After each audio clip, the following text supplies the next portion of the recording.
but it's right here. September 12th, 2008.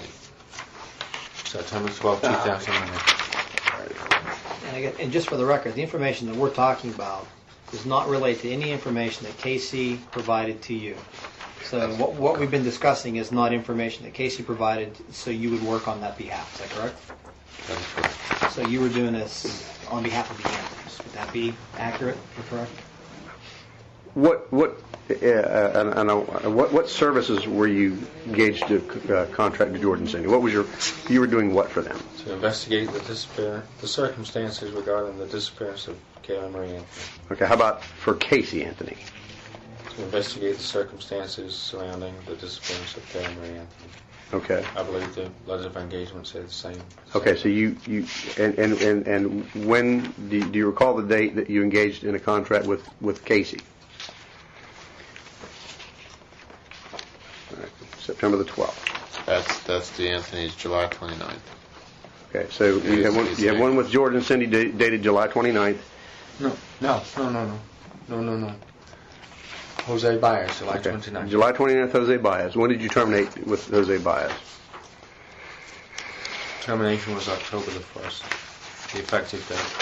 In fact, here it is. There you go. It's October 6th. Right. No, no. Right. No, hold on a minute. Get this right. October 1st. October 1st. October 1st it was terminated. That was the effective date that I terminated DNA investigations, terminated services, effective October the 1st with the Baez Law Firm. Okay. But on September the 12th, you did engage in an agreement with Casey Anthony, correct? That is correct. And are you still working for Casey? Or have you terminated? That is not terminated. That is still in full force and effect. Well, let me ask you this: were you engaged in a contract with Casey Anthony on December the 9th? December the 9th? Yes, sir. No, the last time I saw... No. No. Were you engaged? Were you? This is dated September the 12th, 2008. That's correct. This is an agreement you have to work for Casey. That's correct. You haven't terminated that agreement, correct? Yes, sir, I have not. So on December the 9th, which is subsequent to September the 12th, 2008, were you working for Casey Anthony? I am still in. Yes. Okay. All right. That's important because I have an email here from you, and I know there's been some talk about people getting into other people's email accounts and sending emails. I have an email. It appears to be from you. Okay, it's dated December the 9th, and it says here. Well, I'll let you read it. It basically says that you're working for Jordan and Cindy. That is correct. Okay. Also says that. That is correct. Okay, for the sole purpose of finding Kaylee Marie. John, DNA investigations do work represent as disclosed above and are not connected, nor does DNA investigation provide any kind of services to the defense team. That is correct. Okay, so it's somewhat confusing. You say that you're working for Jordan and Cindy, but you're also working for Casey, and Casey's charged in... Let me clarify that, John. Okay, that would be good. Right. I have not spoken to, I have not seen Casey since, that would be Sunday, October the 12th. Did you send me this email? Yes, I did. Okay. So nobody else got into your email account since this. You sent this email, as it reads here, correct? I sent that email? I'm asking you. Read it and make sure. Read that email and tell me if you sent that email.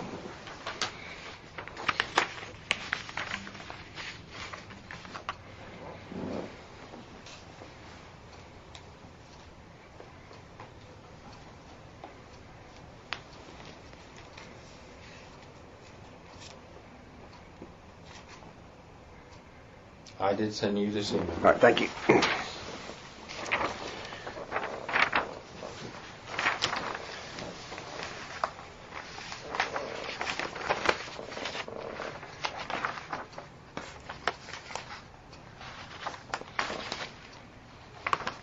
All right. As a effective October the 12th was the last conversation or whatever that I've ever had with Casey Anthony, and not provided any services from that day forward.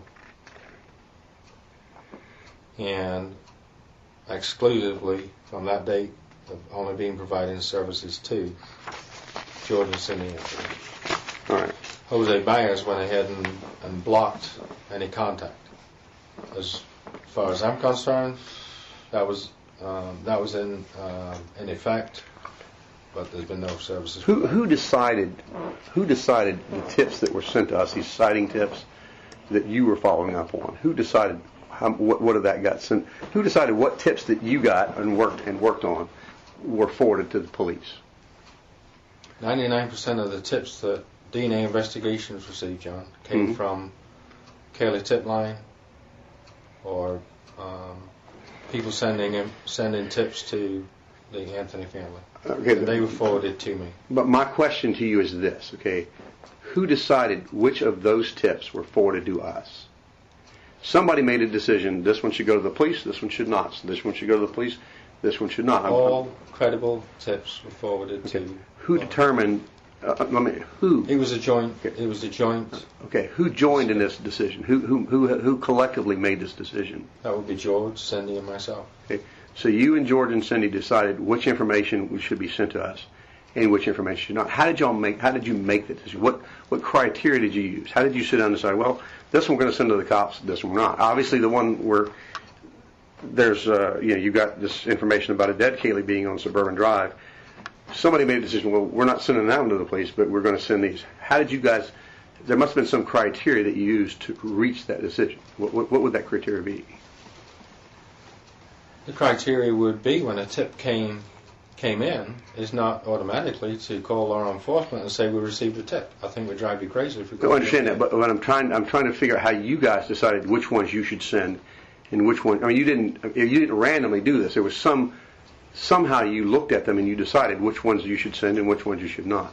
We would look so far in to a tip, and if it appeared credible and there was something to it, then that would be forwarded directly to you. But how did you determine which ones were credible and which ones were not? Well, we go to the Florida Mall one, for example. The Florida Mall tip, and we got that directly. Mm-hmm. A tipster called from the mall, Halima called from the mall, and called and left a voicemail on our office phone. I returned her call. I called her up, and she said that she'd seen who she believed to be Kaylee Marie Anthony at the Florida Mall, and she had photographs, and it was on a one of them BlackBerry phone or whatever you call it. Well, I'm familiar with the tip. Maybe I'm not making the question clear. How did you determine? I mean, in other words, did somebody sit down and look at that tip and say, obviously, somebody looked at that tip and decided this is a credible tip? I know the information that she was allegedly seen at the Florida Mall. She was supposedly seen. Okay, somebody must have looked at it and said, this is good, credible information, or no, this is not. And obviously, you guys collectively decided it is. Did somebody look at this and go, wow, the kidnappers must have decided today's a good day to take Kaylee to the mall and let her go into the mall here in Orlando and hang out in the playground? How did y'all reach that decision? What things would you discuss? How can I respond to a theorizing when you're saying about kidnappers? I'm not saying about kidnappers. Well, you're right. But let's just say as far as the Florida Mall goes. I went out and I met with the tipster. The tipster had these photographs. We got the photographs, looked at the photographs, got the photographs to the Anthonys, let them see the photographs, and there's a distinct resemblance to Kaylee Marie. I understand all that. What I'm asking you is... So that, at that particular point, is then determined, okay, then there's credibility to this. We forwarded it to you. But you must have decided at some point, I mean, how would Kaylee have gotten to the mall? I mean, you said, well, I'm concluding there's kidnappers. Kaylee's would have been 3 at the time. I mean, she couldn't have gotten herself to the mall. How did you look at that? I mean, what was going through your mind when you decided that somehow it seems likely that Kaylee must have gotten taken to the mall, the Florida Mall, here in Orlando. How did you reach that? What information made that credible? The tipster said that the person that she believed to be Kelly Marie was with a lady. She was with a female. And the female was of Spanish origin. She appeared to be Spanish. Or she did, in fact, I believe the tipster said that she only did speak Spanish. So, and she took photographs. And there was two tipsters, in fact. There was another girl that came up that actually, they both worked at the moment in the same school. She believed, and she went ahead, and what she did at first was she called the tip line. I don't know if it was crime line or whatever it was, but she called law enforcement.